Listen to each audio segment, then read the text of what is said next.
সকাল সকাল যখন অনেক সময় ঘরে থেকেও কিছু করতে ইচ্ছা করে না, সেই সময়টা যেমন আমি তো আজকে আপনাদের ভাইয়া যখন সকালে স্কুলে গিয়েছিল, আমি আপনাদের ভাইয়াকে বলেছিলাম আমার জন্য আজকে কেনা নাস্তা কেনা পরোটা নিয়ে এসো। তো বাচ্চাদের স্কুলে পাঠানোর পর পর সে আমার কথা শুনেছে, জন্য পরোটা কিনে নিয়ে এসছে, ভাজি কিনে নিয়ে আসছি। ছেলেকে স্কুলে দিয়ে আমি ঘুমিয়েছিলাম, আমাকে এসে বলতেছে চলো নাস্তা নিয়ে এসছি, নাস্তা খাও। আমি বলছি আমি কিন্তু নাস্তা খাবো না, আমি নাস্তা খেয়েছি খাও। তারপরে সে খেয়ে দিয়ে চলে গেছে, আর আমি এখন ঘুম থেকে উঠিয়ে সকাল সকাল নাস্তা খাওয়া শুরু করে দিয়েছি।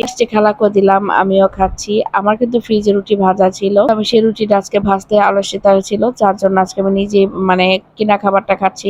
একটু পর আপনাদের ভাইয়া আবার ঘরে আসছে, তার 1 ঘন্টা পরে। কি ব্যাপার, কি হলো? এখন দেখি সে মাছ নিয়ে আসছে, আর মাছটা হলো কাইকা মাছ, আমার কাইকা মাছ। তারপর হলো অনেক রকমের মাছ আনছে, আপনারা দেখলেই বুঝতে পারবেন। তো আমি একটু রাগারাগি করছিলাম যে কিনা কি নিয়ে আসছে, তারপর যখন দেখলাম আমার জামাই আমার মন খুশি করে ফেলছে। কিন্তু যেহেতু সামনে ঈদ, এত বাজার না আনলেও হতো, কিন্তু আমার জামাই এরকমই হয়, যখন মাছ আনবে তখন তার এরকম অবস্থা হয় যে সে এইসব চিন্তা করে না, বলে ঈদ হচ্ছে, ঈদের জায়গায় তুমি মাছ খাবা, তো কি হয়েছে? তো এই আর কিছু করার নাই। তারপর আপনাদের ভাই যেমন ট্যাংরা মাছ দিয়ে এসছে, অনেকদিন পর আমরা ট্যাংরা মাছ চোখে পড়লো। তারপর কাজুলি মাছ পছন্দ করলো আপনাদের ভাইয়া। কাজুলি মাছ আপনারা কে কে খেয়েছেন অবশ্যই জানাবেন। আর এখানে দেখি ট্যাংরা মাছ ডালার পরে একটা ট্যাংরা মাছ নড়তেছিল, খুবই ঝাঁতা ছিল, তাজা ছিল ট্যাংরা মাছটা। আর খালাকে পেয়েছি সকাল সকাল, খালাকে বললাম তাহলে নাস্তা পানি খেয়েছেন ভালো, এখন মাছগুলো কোটা শুরু করে দেয়। এখানে নিয়ে আসছিল হলো কই মাছ। কই মাছটা আপনাদের ভাই কেটে নিয়ে আসে সবসময়, যেহেতু কই মাছ কাটা হয় না, কই মাছ অনেক কাটা থাকে, জন্য মাছগুলো এরকম কেটে কেটে নিয়ে আসে।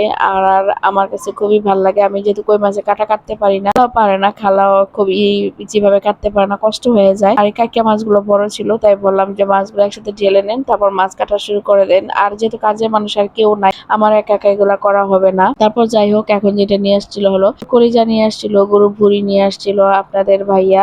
আর সেগুলো দেখে আমি খুবই খুশি হয়েছি। আর আমার বড় ছোট ছেলে সবসময় পাঙ্গাস মাছ পছন্দ করে, রেগুলার যারা আমার ভিডিও দেখেন তারা খুবই ভালোভাবে জানেন যে আমার ছেলে পাঙ্গাস খেতে পছন্দ করে। আর এই তো ছিল সেই ভুড়ি। আপনাদের ভাইয়া রাতে আরেকটা কাজ করেছিল, সেই মুরগি নিয়ে আসছিল। আজকে আমি জানতাম না সে এত বাজার নিয়ে আসবে। রাতের মুরগিগুলো আমি নামাইছি, খালা দেখে অবাক যে এত কিছু আমি একসাথে কিভাবে করবো। আসলে আমিও ভাবতে পারি নাই যে রাতে মুরগি নিয়ে এসছে এতগুলো, তার মধ্যে সকালে এতগুলো বাজার, আসলে কি রেখে কি করবো বুঝতেছি না। তারপর খালাকে বললাম যে আপনি একা একা করতে পারবেন কিনা, কারণ যেহেতু আমি এখন এগুলো করতে পারবো, রান্না বান্না করবো না, এগুলো করবো বুঝতেছি না। তাই ভাবলাম খালাকে বললাম, খালা যা ভুঁড়িটা পরে রাখেন, আপনি আমাকে কলিজাটা কেটে দেন, আমি কলিজাটা রান্না করে ফেলি, যেহেতু টাটকা টাটকা কলিজা কিন্তু খেতে ভালো লাগে। তো খালা আমি যেটা বলছি সেটি করছে। আর এদিকে আমার ট্যাংরা মাছ নড়তেছে, খুবই মজা পাচ্ছি যে শুধু এই মাছটার জীবন শেষ হয়ে যাবে। তা বলতেছে যে হ্যাঁ, একটা মাছই এখানে জীবিত ছিল। তো এই কই মাছগুলা কিন্তু সবই কাটা, সেখান থেকেই মারা হয়েছে, আর এই মাছটাই ছিল। শেষমেশ আসলে কোনো কিছু করা ছিল না, এখন খালারও কষ্ট হয়ে যাবে কাজ করতে। তাই আরেকটা খালা চলে আসছে আমার ঘরে কাজ করতে,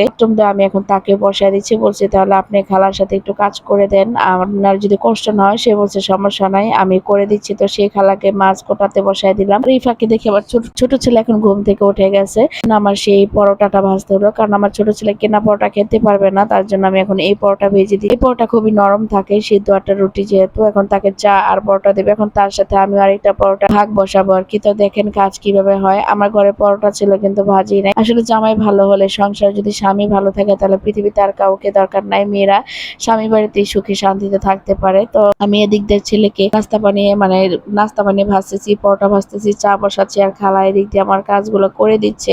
বলছি যে আস্তে ধীরে কাজ করেন, কোনো তাড়াহুড়া করতে না, কারণ যেহেতু বাজার নিয়ে এসছে, সে বাজার যদি একটু এলোমেলো করে ভুঁড়িটা যদি নেয় তাহলে কিন্তু ভালো লাগে না। তো সবকিছু শেষ করে এখন এই খালা আমার সমস্ত কোটাকাটি করে দিবে।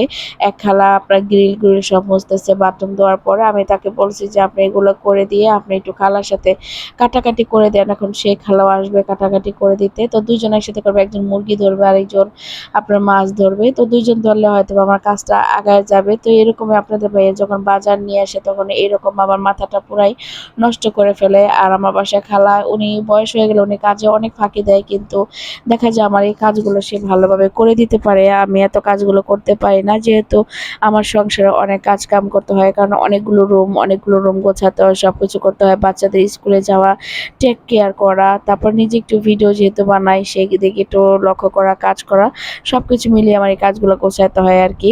তো ওদিক দিয়ে খালা কাটাকাটি করে দেখেন ভুঁড়িটা কত সুন্দর করে সিদ্ধ করে পরিষ্কার করে দিয়েছে। এখন সেই ভুঁড়িটাকে আমি খুব সুন্দর করে সিদ্ধ করে নিয়েছি। আর এর মধ্যে আমি একটু হলুদ গুঁড়া দিয়ে দিলাম, যেন কোনো ময়লা থাকলে উপরে উঠে যায় আর দেখতে ভালো লাগে। আমার শাশুড়িকে দেখতাম সবসময় লবণ দিয়ে সিদ্ধ করতো, একটু লবণ আর একটু হলুদ দিত, সে হলুদ এতটা দিত না, কিন্তু প্রায় মানে আমি হলুদটা দেওয়া শিখেছি যে ময়লা থাকলে নাকি ময়লাটা চলে যায় হলুদ দিলে, তাই হলুদটা দিয়ে দিলাম। তো এই ফাঁকে আমার টুকিটাকি কাজ হয়ে গেছে, তো খালাও চলে গেছে। খালাকে বলছে ওই বাসায় যেহেতু কাজে দেরি হয়ে যাচ্ছে আপনি চলে যান, আর আমি একটু পোলাও রান্না করে দেখি। আমি দেখেন একা একা কাজ করা, খালা অর্ধেক কাজ করে দিয়ে চলে গেছে, বলছে তাড়াতাড়ি চলে আসবেন, আমি এই ফাঁকে রান্না করি। যেহেতু আজকে আমার বড় ছেলের বার্থডেও ছিল, তাই তাকে একটু সাদা মুরগির মাংস রান্না করে দিব আর একটু পোলাও রান্না করে দিব। সে পোলাও পেলে অনেক খুশি হয়ে যায়। আর এই তো আমার সেই কলিজাও হয়ে গেছে। দেখেন আমার এই দিকটা রান্না হয়েছে, কিন্তু আমার এখনো কাটাকাটি এগুলো কোনো কিছু নেই, সব ছড়িয়ে ছিটিয়ে আছে। আর এখানে বৃষ্টি পড়তেছে, জানি না খালা আসতে পারবে কিনা। আমার সবকিছু নিয়ে এলোমেলো হয়ে যাচ্ছে।